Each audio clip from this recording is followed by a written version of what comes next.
Okay, here's my fourth year showing you how I'm doing my insulation for my chicken coop. I think this might be the last year that I have to do this because I think I finally got it where I want it. Here's the cardboard that I put down. I always put that down because it's easy to change out in the wintertime. It's really cold outside. Just pull that out, put a new one in. Underneath that, I found this huge piece of, I think it was actually a roll of carpet, and I cut that down to size. So it's one single piece. Then I got some waterproof bags underneath. That's from birdseed, and that's from the salt for the water softener. And then I have some other insulation pieces under there.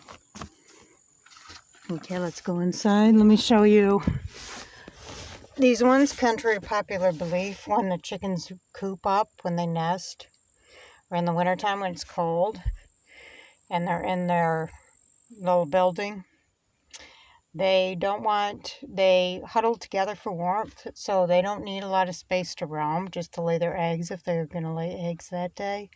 So these 3 nesty boxes over here, I put stuff in there just for more insulation, less room that needs to be warmed in the wintertime. Now these nesty boxes over here, I got 2 hens and a rooster. I got 3 nesty boxes for them to choose from if they choose to lay eggs or they just want to have their own little corner. Above the nesty boxes, okay, these are carpet samples. I didn't have to cut them down to size. They were some samples that I had from the carpet store that went out of business here in Hudson.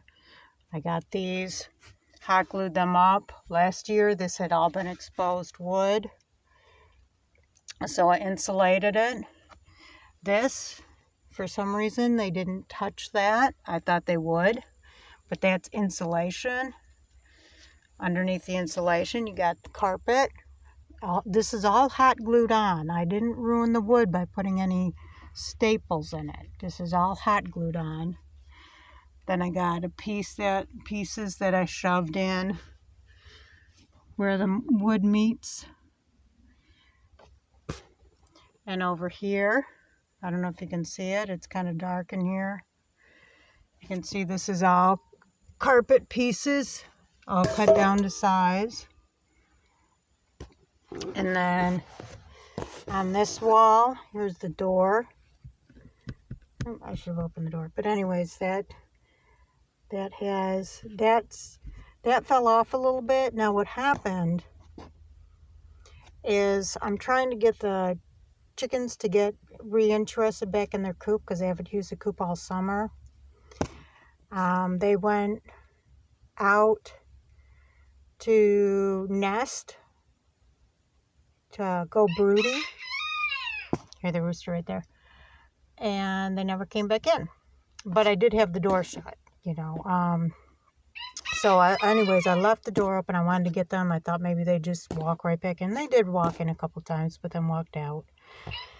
And I accidentally left the coop door open at night, and a critter came in here and pulled down some of the insulation. So I had to re-hot glue it up, which is okay because I needed to do this anyways. I needed to get that other insulation in them exposed pieces. I do have one little piece there that's open. But anyways, so now this all stayed up. This side all stayed up. This was a side that I cut the insulation down in smaller pieces. Didn't have a problem with this. No bubbling, nothing. There's the heat lamp. It's securely attached to the ceiling, nailed in, a chain, and, you know, of course, the whatever you call these utility lamps. You can kind of angle it a little bit if you want. This side was the side, I can't get back far enough, but this side was the side that was the problem. This side was the one that I originally had, just one big piece. Well, it bubbled. Of course, it bubbled because it was just too heavy for the hot glue as one piece.